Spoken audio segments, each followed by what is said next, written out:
ஆக்கப்பூர்வமான நிகழ்வுகளை அலசி ஆராய் ஒரு களம். RDX திங்கள் முதல் சனிக்கிழமை வரை இரவு 7 மணிக்கு. மதுரை மாவட்டம் சமயநல்லூரில் கழிவறை ஜன்னல் வழியாக சக பெண் ஊழியர்களை ஆபாசமாக படம் பிடித்த மின்வாரிய அலுவலரை காவல்துறையினர் கைது செய்த சம்பவம் பரபரப்பை ஏற்படுத்தியுள்ளது. கைது செய்யப்பட்ட அலுவலரின் செல்போனில் சக பெண் ஊழியர்களின் ஏராளமான ஆபாச வீடியோக்கள் இருப்பது கண்டுபிடிக்கப்பட்ட நிலையில் இந்த சம்பவத்தில் வேறு யாருக்காவது தொடர்பு உள்ளதா அல்லது அவரது வக்ர புத்தியா என்ற கோணத்தில் அனைத்து மகளிர் போலீசார் விசாரித்து வருகின்றனர்.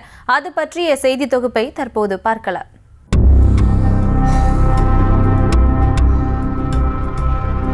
இயற்கை உபாதையை கழிக்கச் சென்ற மின்வாரிய பெண் ஊழியரை கழிவறை ஜன்னல் வழியாக ஆபாச வீடியோ எடுத்து மாட்டிக்கொண்ட வக்கிர புத்தி கொண்ட இளைஞர் இவர்தான்.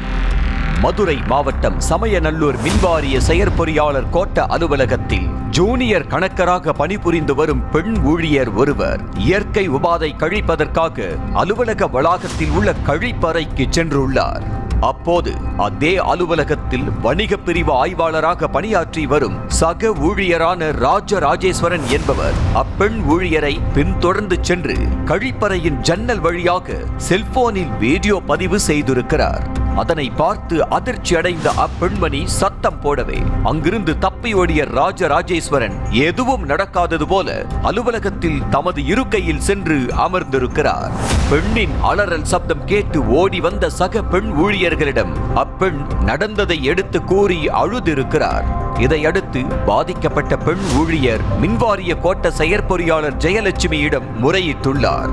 இதையடுத்து ராஜேஸ்வரனின் செல்போனை பிடுங்கி பார்த்தபோது அதில் மின்வாரிய அலுவலகத்தில் பணியாற்றி வரும் சக பெண் ஊழியர்கள் பலரை ஆபாசமாக கழிவறைகள் உள்ளிட்ட பல்வேறு இடங்களில் படம் பிடித்த வீடியோக்கள் இருப்பதை பார்த்து அதிகாரி உள்ளிட்டோர் அதிர்ச்சி அடைந்தனர்.